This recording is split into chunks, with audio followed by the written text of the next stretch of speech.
wanted to be an engineer or doctor. In 6th grade, I wanted to be a biomedical engineer. And in 8th grade, I wanted to study biotechnology. Today, I want to become a pediatric neurobiologist or a medical author. I remember way back in 4th grade, when a white friend of mine came up to me and asked, "What do you want to be when you grow up?" I remember I responded, "I wanted to go to college to become an engineer." And she laughed and said, "Of course.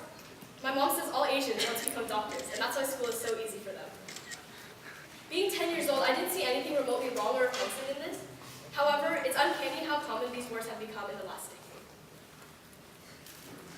Recently, Harvard University has been under fire and even facing a lawsuit for evidence demonstrating their racial prejudice and discrimination against Asian American applicants.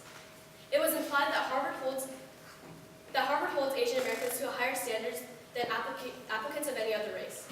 While Asian Americans have some of the highest ACT and SAT scores, extracurriculars, and academic awards, in the college application pool, they rank the lowest in every single personality trait.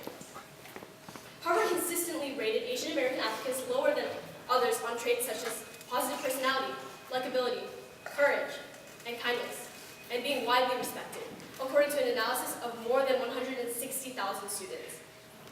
Affirmative action is the practice of favoring individuals belonging to groups known to have been discriminated against in the past, and it plays an important role in college admissions. But tonight, I'll be focusing on racial affirmative action.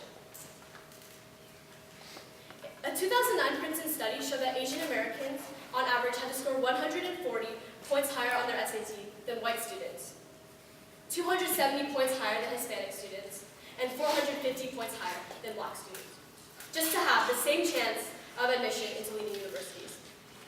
Another lawsuit in 2014 accused Harvard of having a cap on the number of Asian American students, as the percentage of Asians in Harvard's student body had remained about 16% to 19% over 2 decades, even though the Asian American percentage had almost doubled.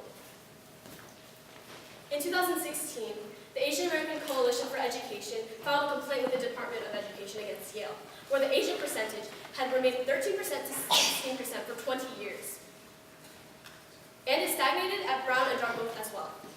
This prompted an investigation of their admissions practices for similar reasons.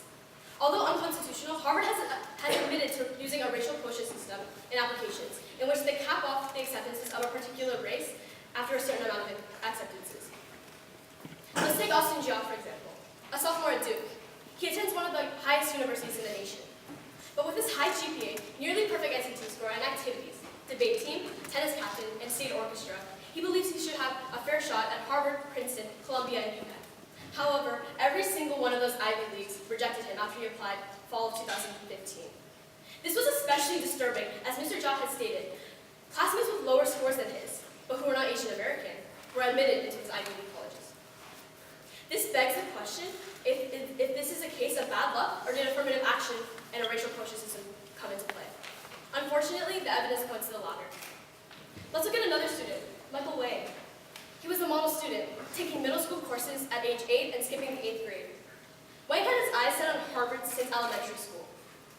He was a salutatorian of his class with an outstanding GPA, a perfect score on the ACT, and an SAT score of 2230. But he wasn't just a stereotypical Chinese test-taking machine. He played the piano and founded the high school's math club. He was a member of the school's debate team and sang at Barack Obama's first inauguration ceremony as part of the San Francisco Boys Chorus. He wanted to major in international relations and hoped to become an ambassador one day. Wang stated, "In many ways, I fit the description of all high-achieving Chinese American students who claim they're the victims of discrimination. As a high school senior in San Antonio, I was also rejected from every single Ivy League college I applied to, despite what some might say is considered a stellar application. I was the valedictorian of my class and had an SAT score that put me into the 99th percentile of everyone else who took the test that year."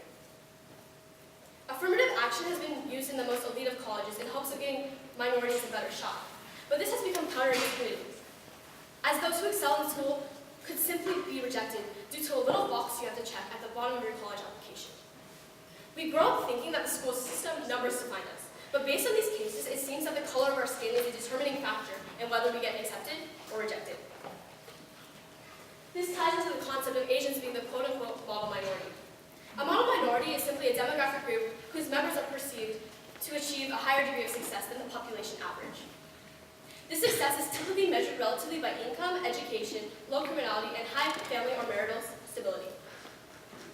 Asians are often seen as the model minority, which alludes to the opinion that since Asians are presumably well off, we are expected to succeed and excel in all areas. This backhanded compliment is seen as a positive stereotype about Asian Americans. However, there's no such thing as a positive stereotype. The first documented representation of Asian Americans as a model minority was in 1966, a New York Times magazine article. In this article, Peterson contrasts the behavior and achievements of Japanese Americans to that of problem minorities, like Black Americans and Mexican Americans.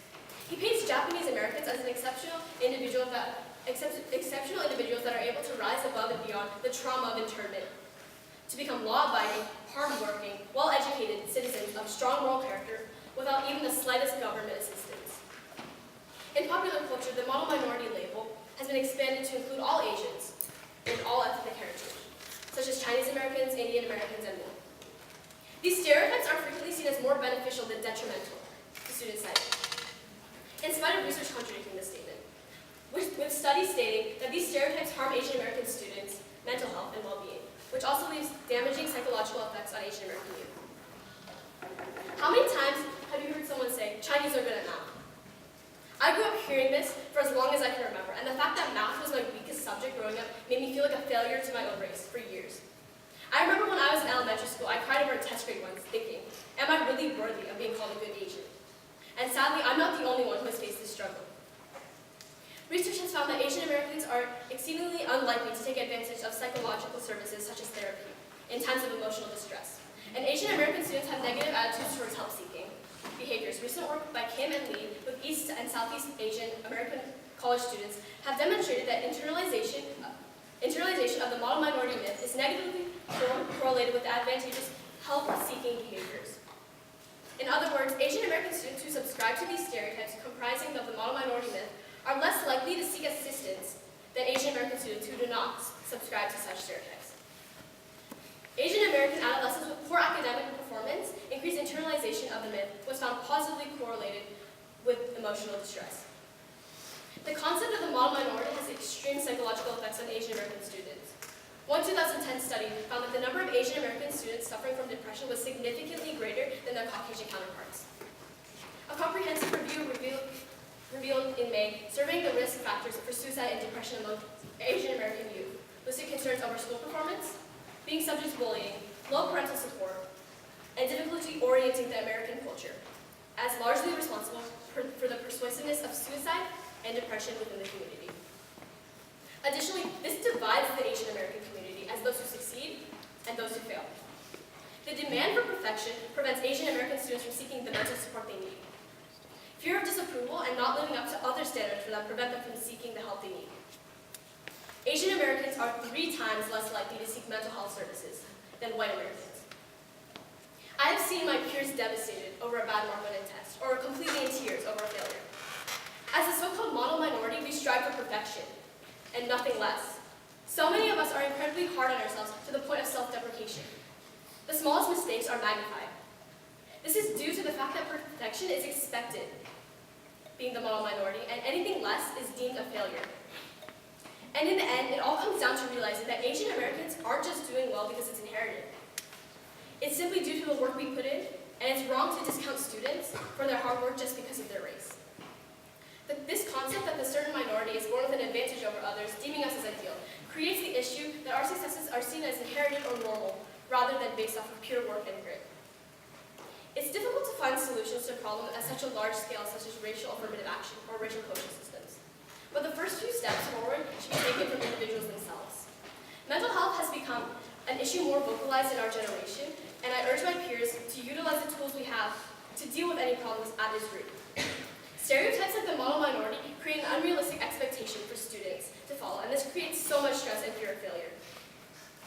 This is detrimental to students' mental health. Whether you like it or not, mental health is one of the most important aspects of your life as a student. And being able to deal with these issues early on will help you in the long run.